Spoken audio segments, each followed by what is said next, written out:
Hello, welcome to episode 9 of live.withcode.uk season 2, where we're exploring the basics of Python. So this week we're looking at what a runtime error is and how to avoid them, and if they do happen, how to react to them without our code crashing. So I love cake, my two boys love cake, and there are constant arguments about whose slice of cake is the biggest. So there are 4 people in the family. If we want to be fair with a brand new cake and eat it all in one go, and who wouldn't, to be fair, we need to chop it into exactly 90 degrees. I would like a program that we can put in any number of people, and it will tell you exactly how many degrees you should measure, because that's what you should do with a protractor and a cake. But I'd like to make it more robust, as in at the moment, if I say there are 100 people in the family who are sharing a cake, it crashes because 100 can't be converted into an integer for our maths calculations. Also, if we say there's no people, we're going to try and divide by 0, and if you're good at maths, you'll realize you can't divide by 0 without getting infinity. You just get an error in Python, a runtime error. What is a runtime error then? It's where your code does run a little bit, but then it reaches a point where it tries to do something impossible and it fails and it crashes. So it's different to a syntax error. I haven't broken the rules of the language that I would have done with a syntax error, like missing off a bracket. That would prevent it from running at all. I've kept all the rules of the Python language, but it tries to do something impossible and it fails and it crashes. Okay, so just a reminder that the links to all of the activities are in the description to this video or on live.withcode.uk, or if your school's signed up for the free competitions, then you can compete against your classmates and your teachers can track your progress.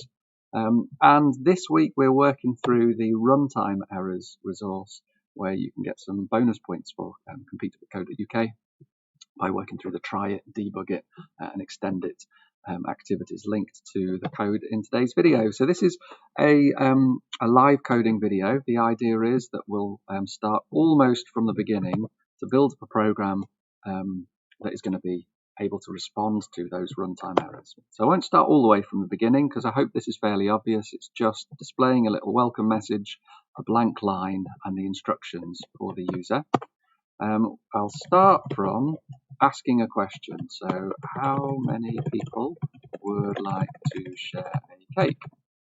Remember, whenever you use input, it lets the user type something in. Whenever you use print, it just displays it to the screen.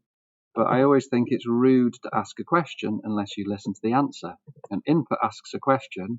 We want to store the answer somewhere.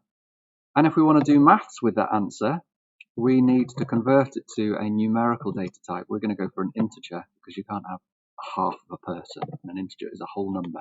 So now we can do some maths. We can say the angle for each slice of cake is going to be 360, because that's how many degrees there are in a whole circle, divided by however many people we have. Then we should be able to display the result. So you need to cut, and then however many people there are, slices, each measuring exactly, and then the angle that we've calculated, degrees. Now, I suspect that you've already predicted that this isn't going to work as we want it to, but it's not going to crash. If we say 5 people, I wanted it to say we should cut 5 slices measuring exactly 72 degrees. So this is a logic error. It does what we've told it to do, but we've told it to do the wrong thing. And that's because we're saying literally display PEOPLE rather than the value of the people variable. So let's go back into a string literal here. We'll have a runtime error at this point because we can't join together, we can't concatenate an integer variable, a whole number, with a string, unless we first convert that integer into a string, which will work for us. So we've half fixed it now. It'll say 5 slices. We just need to do the same thing for angle. So we'll concatenate once we've converted it to a string. There we go. That's a bit better. But we've still got some problems, because if we put in a number that will make it crash, or an illogical value, or some text, then it's going to break. So let's see if we can fix that. So first of all, let's stop it from crashing if we put in some text. So it tells us where it's going to crash. It's going to crash on line 8 for us because this int function tries to convert a string, input returns a string, into an integer. If we say to Python, I'd still like you to try, but this time, instead of crashing and stopping the program, just display this error message instead. You must enter a number of people between, let's say, 1 and 99. It's going to get a bit better. Oops, let's say 5. So it didn't crash at that point now, but because it wasn't able to do line 9, it now doesn't know what people is. And so when we get to line 13, it crashes. So I'm just going to take these lines here and cut them and put them in the try block. So if one of these lines fails, it breaks out of this try block and goes into except instead. Let's try it again. That's better. But if we say 5, good. All right, so now let's try a little bit of validation to prevent it from doing something illogical, like 0, that's okay, but -4, well, it's given an answer, but it's not particularly logical. So let's see. If angle is, no, let's have a number of people, shall we? So if the number of people is greater than 0 and the number of people is less than 100, then we can do these.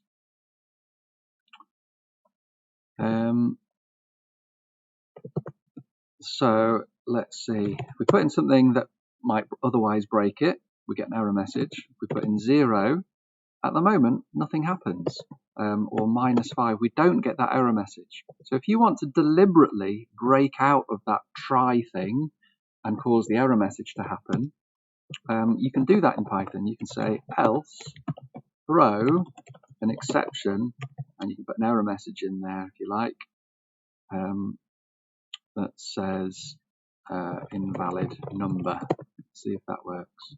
Oops, sorry, it's not throw exception, it's raise an exception. It's kick off and say something's gone wrong.